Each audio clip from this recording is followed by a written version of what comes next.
Excelentíssimo senhor senador, presidente dessa casa, Rodrigo Pacheco, mineiro como eu, que saí das Minas Gerais, lá de Grão-Mogol, fui estudar em Montes Claros e hoje chego aqui no plenário dessa casa. Para mim é uma honra sem tamanho e pela primeira vez um presidente da Associação Brasileira de Psiquiatria está presente nessa casa e é ouvido. Obrigado por nos ouvir. Obrigado por abrir a porta para quem sabe fazer ciência, já que nós temos a Brazilian Journal of Psychiatry, uma das melhores revistas de psiquiatria do mundo, é nossa, sem ajuda financeira nenhuma de nenhuma instituição pública e mesmo privada, praticamente pouco ajuda, mas nos fez tornar das melhores revistas da América Latina, está sempre entre a primeira e segunda revista. E hoje eu estou aqui para falar para o senhor o que é que nós pensamos. O senhor sabe por quê, senador? Nós nunca fomos ouvidos. Nunca nos chamaram para vir aqui, exceto quando da construção da lei, que fomos ouvidos como um todo, o ministro à época, o nosso ex-ministro, o nosso deputado federal Osmar Terra, que teve todo o nosso apoio para a construção da lei, no sentido da defesa da saúde mental da população brasileira. Agradeço o senador Efraim, agradeço o senador Girão, dois senadores que estão trabalhando intensamente nessa área e que sempre também nos chamam para ser ouvido. Mas neste plenário é a primeira vez que chegamos. Senador Pacheco, você sabe que o cenário no Brasil hoje em relação às doenças mentais é grave, senador? Cerca de 70 milhões de pessoas, senador, têm doenças mentais no Brasil. Nós somos campeões mundiais em termos percentuais de transtornos de ansiedade. Antes da pandemia, nós já tínhamos 9,3% da população brasileira com transtornos de ansiedade. Isso é grave. O Brasil não é um país de pessoas tranquilas, é um país de pessoas ansiosas. Nós estávamos com 5,8% da população brasileira, senador, antes da pandemia, com depressão. 5,8%. Só perdíamos para os Estados Unidos em termos percentuais, que era 5,9%. Em 2022, soltou-se uma pesquisa brasileira chamada Vigitel. Sabe para quanto, senador, que nós pulamos pós-Covid? Para quadros depressivos no Brasil? 11,3% da população brasileira com sintomas depressivos. É grave, é gravíssimo. E nós temos a esquizofrenia, que é uma doença irreversível, e que a maconha simplesmente faz com que ela venha à tona e que nunca mais saia da vida das pessoas, quer seja os pacientes, quer seja dos seus familiares. Então, senador Girão, é muito grave você brincar com isso. Qual é o cenário dos tratamentos em saúde no mundo? Nós caímos nossos índices ligados às mortes por cânceres.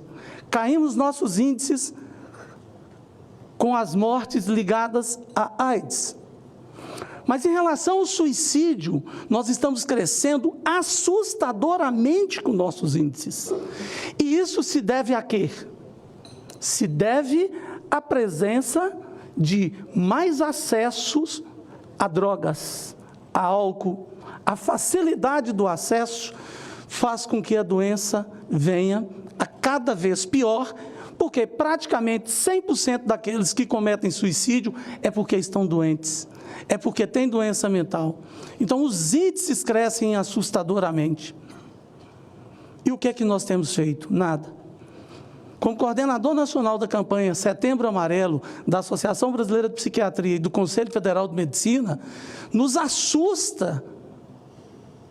E eu gostaria muito de colorir essa casa aqui em Setembro de Amarelo, para a gente trabalhar a prevenção do suicídio.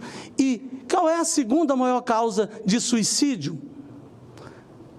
Uso e abuso de substâncias psicoativas, álcool e outras drogas. E nós estamos falando em liberação. Prestem atenção.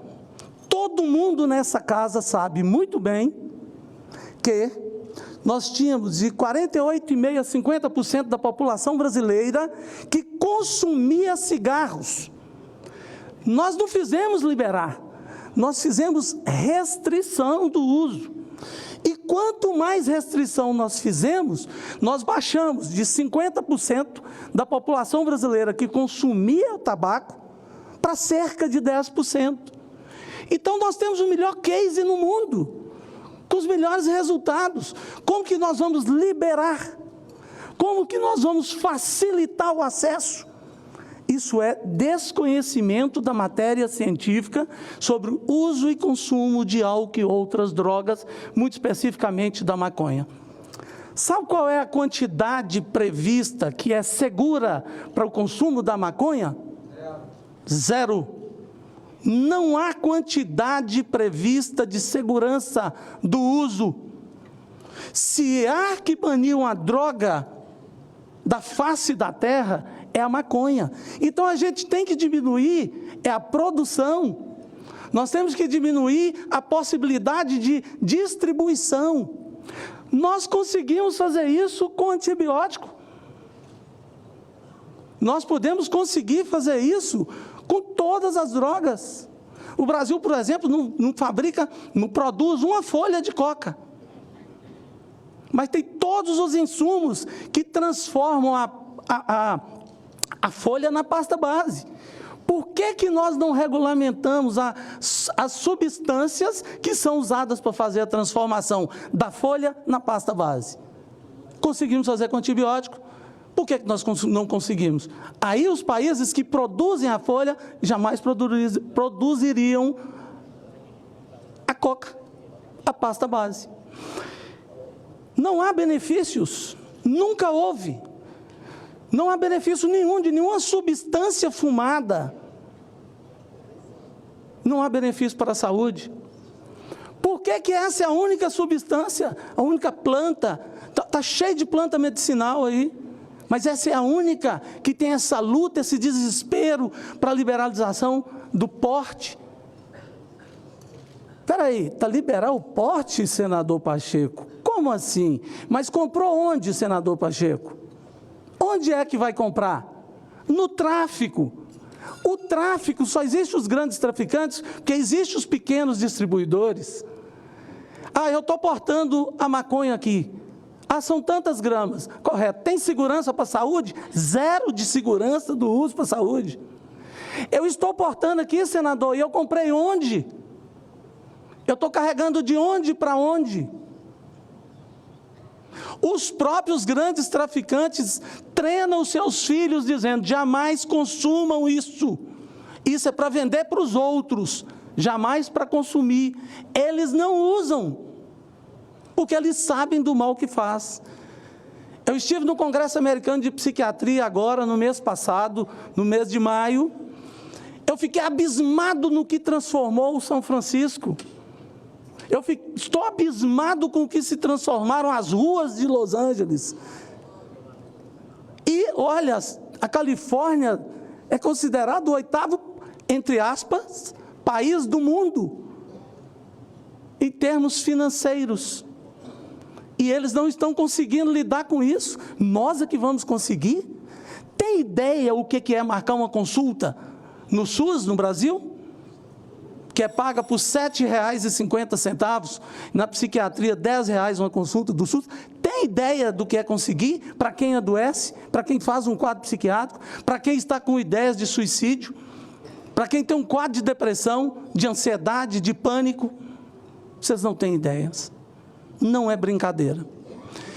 Eu gostaria de dizer aqui que eu não sou vinculado a nenhuma ONG, que eu não sou vinculado a nenhuma indústria do álcool, da maconha, nenhuma indústria financeira, indústria de medicamentos.